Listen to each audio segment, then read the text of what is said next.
This is some cancer research news that got me pretty excited. Let me explain why.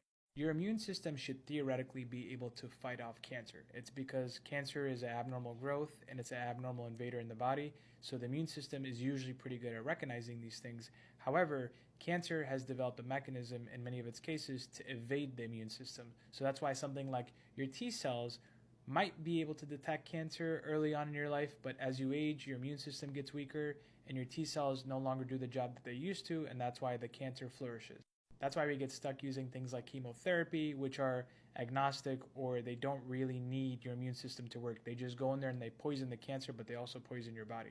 Recently, for a lot of the blood cancers, we've had some luck in activating the immune system to fight the cancer. So instead of introducing chemotherapy, it's called immunotherapy because you're literally waking up your own immune system to fight the cancer off.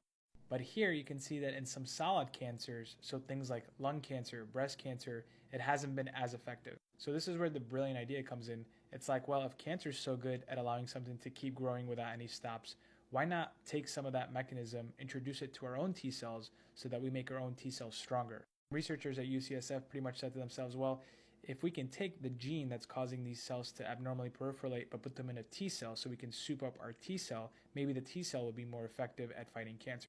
Like 100 times more effective. Listen, immunotherapy has its problems, right? If you overactivate your immune system, that's how you get autoimmune diseases, and those are their own host of problems. So it's finding a delicate balance. But what is exciting about immunotherapy is that traditionally, on average, it tends to be less toxic than chemotherapy. So again, if we continue to refine and find a way for balance, then this could very well be the future of cancer treatment.